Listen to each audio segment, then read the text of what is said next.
Hey, this is Brian again, and I'd like to ask you to do a favor. We can't do this work without people like you, so if you can, please like, share, subscribe, and tell your friends about Bring Back the Porch. It's been quite a journey, an exciting journey for me to follow the change of baseball over really 40 years, you can say, but 30 since it's been, high-end baseball and college and pro. But yeah, strength up the middle. It's our goal. It's our goal every year with the Mavericks. This episode of Bring Back the Porch brought to you by Bernie Leahy, River Street Realty. Let's get you home. Well, the sun came out, there's new grass on the field, and the world begins anew on opening day. Greg Morrison, the Medicine Hat Mavericks, welcome to the porch. Thanks for the invitation. Excited about the upcoming season? Very much so. We've been releasing our WCBL team pitchers and position player releases every Monday here, so exciting times. Rosters are getting bigger every year, so I follow it along, and so does the community. May 28th, I believe, is the home opener at Athletic Park. And then I think you're on the road right after that for a couple of games. But yeah, and the home opener's at 6:45 p.m. Can you imagine? We're bucking tradition a little bit from the old 7:05. That's been forever. It's been forever. People would always ask, why the 05? Well, traditionally, you have your anthem, you have your TV start time, right? So that 5 minutes, it was a tradition, even though we didn't have a lot of TV. 6:45. So nudging it a little sooner. Families, the games are getting a little longer. Trying to get the teams out of there. These are kids. These are college kids spending their summer. So trying to get them out of the ballpark a little sooner and get them off to a restaurant. And that 20 minutes will add up over a season. I can remember when we used to start at 7:30. So there you go. You have 45 minutes. Yeah, you backed everything up. Yeah. Some games we'd be out there playing, and all of a sudden the sprinklers would come on. I wouldn't say that's never happened with us. But we know the timer. We start them. It's usually around 11 o'clock, that first zone. So there's 24 zones at Athletic Park. So, and that image too in baseball movies, right? There goes the sprinklers in the middle of the game, right? Yeah. So is there a recipe for putting a ball team together? Yeah, it's strength up the middle. I'm you can say older school with trying to keep up with newer methodologies, but I was so lucky to be a part of the Dodgers organization and the Jays. They were defensive oriented in the 90s. So strong catching defensively first. Although they did have a guy named Mike Piazza who would, he'd hit his 50 home runs, but he still took pride in his defense. One of the first guys I ever met was amazing. Meeting him and Vin Scully at Dodger Town was just, for us 18-year-old Canadian Medicine Hatter, you can imagine. But strength up the middle. Shortstops, you got to be able to move. You got to be able to roll a double play. Center field, and then pitching. Pitching's really evolved now. These terms of openers and guys who start and it's a 2-3 inninger. It's been quite a journey, an exciting journey for me to follow the change of baseball over really 40 years, you can say, but 30 since it's been, high-end baseball and college and pro. But yeah, strength up the middle. It's our goal. It's our goal every year with the Mavericks. So how many players on your roster? You're allowed 32. 32. And an additional 8. Yeah, so the 8 can be high school affiliate kids. That 18 or 19-year-old who is not at college yet. But 32, we've never hit that mark. When I bought this team, there was 19 players on the roster. Several of them were two ways. They'd pitch and then they'd go play third base for us. So you can see how it's just really grown out. Now the schedule's gotten bigger. Back in those days, I think it was only 40 games, and now it's 56, so therein you need more. But pitchers are very specialized now. They're on inning limits, so of 32, we probably have, at any given time, 28 to 30 in Medicine Hat. Of those, you're looking at 14 position players and usually 14 to 16 pitchers, and maybe a couple two-ways. So we do have a two-way Canadian guy. Yeah. So, do you just call Amazon and say, I need 9 pitchers and 3 relievers? And No. Our players are the best marketers. And it's always been a passion of my wife and I. We got into this for the ball players, for the kids, because, I had that privilege of being a ball player and having host families, even as a minor leaguer. And it's quite an experience for kids. It can be a great experience if things are done well and things are done right. We we treat them well, and they speak kindly of us. I have my contacts of coaches, of course. There's a spreadsheet. I wish I started it 10 years sooner, but I'm trying to, just continually build out the communications. So it's players, it's coaches, it's tech. They're sending their own stuff. We have a form on our website. It gets between 75 and 100 for position players, and usually about 30 to 40 pitchers. So there's hundreds of kids who want to play in this league. So but it's all those things together of trying to find the best 30 ball players you can for the summer. Okay, now among the teams, you've all got the same list, and okay, this guy can't play here, but I know my friend over in, I wouldn't say Lethbridge, but maybe, Fort McMurray could use this kid. Do you call him up and say, hey, have you heard about this kid? Do you kind of work together to get these kids into the league? Absolutely. And on the other end, if a player has not committed to any team in the league yet, it's easy enough for them to contact a handful of teams, and they do their research. I think our players and parents are smarter now than they've ever been in sport. So there's a little bit of that. It's like, I'm kind of chatting with this other team, Greg, and what are your opportunities here? And I'm like, our selling feature is small town community. Great host families. You're seeing Mama Dot at the ballpark there. She's literally repairing baseball uniforms and has a few players living with her. You got to get her on. It's just unbelievable. As we speak, I think she's probably delivering pocket schedules to 100 businesses in Medicine Hat, right? That's one of the great things about Medicine Hat is that small town, and you get to know them. You see my family out there helping out, and whether it's grounds crew or programs for the day. So that's our selling feature. Okotoks, they have big city lights. They got 5,000 fans, hard to compete with. Great people up there, great management. I wish we were still in their division. I used to love going out there and playing those guys 8 to 10 times a year. And then Sylvan Lake, they get to talk about the sand in your toes and the nice stadium. So, when I talk to a player, they get a great snapshot of this league. It's 12 communities, small towns, big cities. So we do fairly well. Kids, they like it here. In the end, it's about the experience with them. Every kid might be saying, I want to get to the big leagues in the back of their mind. Others know that, hey, you know what? It's 3 months of baseball. I want to go have some fun.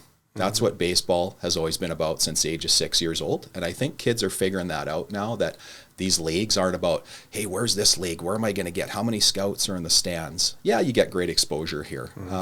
But it's just go and have a great 3 months of your life when you're 20 years old, because you and I are getting up there, I played as long as I could. I have no regrets. Sometimes I say I gave away 5-10 years of my prime earning years in my 20s while my friends were building their careers.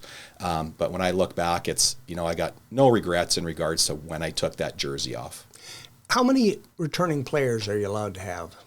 As many as you want. Wouldn't that be special? Oh, yeah. Because you think of a team culture at the professional level, like our Blue Jays you and I like to talk about so much, or the Dodgers. For a coaching staff, having your coaches return, having your players return, it's huge. Traditionally in leagues like this, of 30 players, if you're getting 20% back, that's good. We'll probably have around 10. So we've had some bright spots in the last week, just a couple former players, whether it was last year or a couple years ago, saying, hey, how's it looking with you guys there? And Coach Ryan Reed, he's our head coach, as you know. He's so great at communication. He'll let me know that, almost that instant, hey, so-and-so is looking to get back. How's the roster looking? Because we kind of build it out together. It's an exciting part of the year. You do have those players that are returning, and you want to bring that culture, because last year was a special team. Yeah, and we have a secret sauce. I think a lot of people are figuring that out. We do try to get those guys together as soon as we can. Because the thought of summer college ball is sometimes, you know what, I'll head out there after a couple weeks off at home, have some home cooking. Then maybe, I got to get to my apartment August 1st, get ready for school. So there's a lot of kind of in and outs in some of the leagues. And we really try to communicate to these players that, hey, you know what, we're all in here. Our family, our community is. We want to win. We want to have a great experience, but we want to win.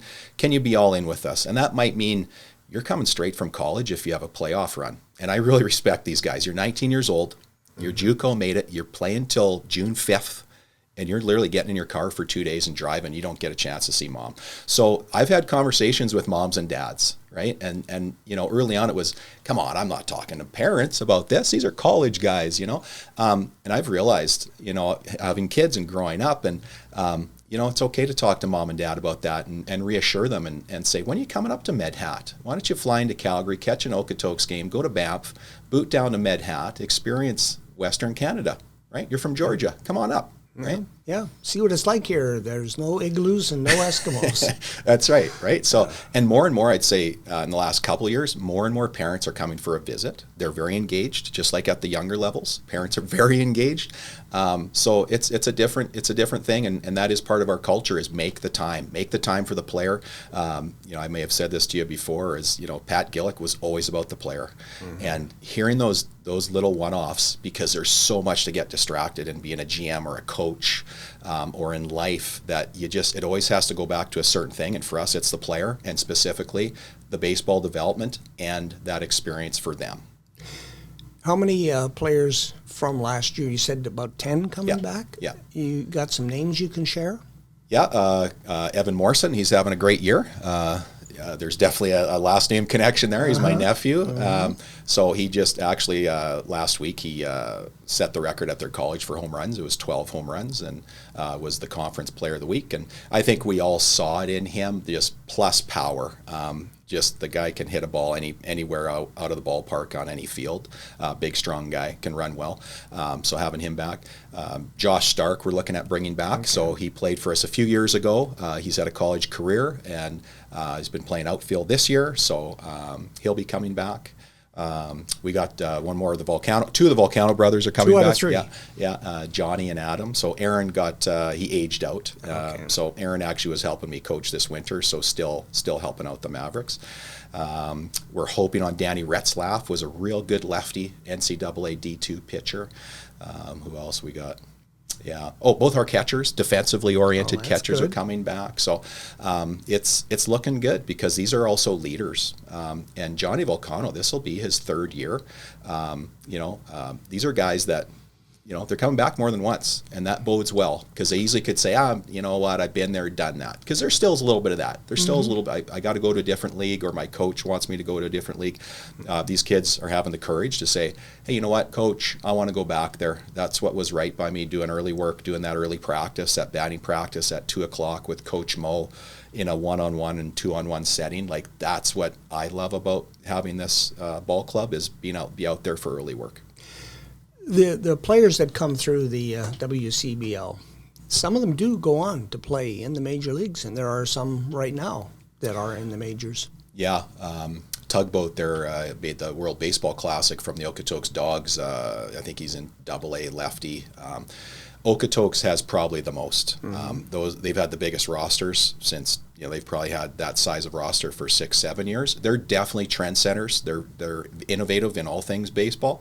But yeah, Regina, I just saw they posted, they had like 7 guys from their team last year that went on to sign professionally. So that could be any range from independent ball to affiliated ball. So these are stepping stones. Like, these leagues, they're there to develop. Baseball is very different than any other sport, like a hockey, where you kind of know at that 14 to 18 how things are going to play out. Baseball, it's late bloomers. It's guys that, they were playing men's league after their Division I career, so they were no slouch. They were throwing 88 at college. Now they're playing men's league, and all of a sudden they're 26 years old, they're 6'5", and they're throwing 95 miles an hour in men's league, because the body just, you keep developing.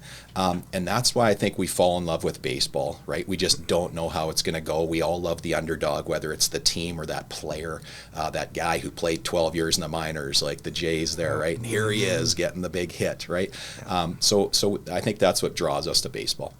This is a wood bat league compared to some that are using aluminum bats. What's the difference, and why is this still a wood bat league? Yeah, I don't know if we'd ever go to aluminum. Doesn't sound right. It doesn't sound right. So wood is a smaller sweet spot. It's a heavier bat, so the ratio of length to weight is closer. Aluminum, you can get these things, they're like a wand, right? You're just ping, pang. The irony is these kids they're using them at college. Then they come to us and they're using wood. So it knocks off. I generally, if a hitter's hitting 350 at college, I knock off 50 to 75 points just picking up a wood bat. You're looking at 75 points on your batting average. Your power's probably dropping at least 30-40%. And that just really goes to show you what a pro athlete can do. Guys like Vladdy that are hitting balls 450 feet with a wood bat. There are some college guys that can do that with aluminum. You put a wood bat in their hand and it's going from 400 to 380. Right. So I started using a wood bat. I was very lucky. I played 1 year college baseball, and then I had a wood bat in my hand from the age of 18 till 30. So 12 years of that's all I ever used. Aluminum, you may or may not remember when NBI played the Toronto Blue Jays.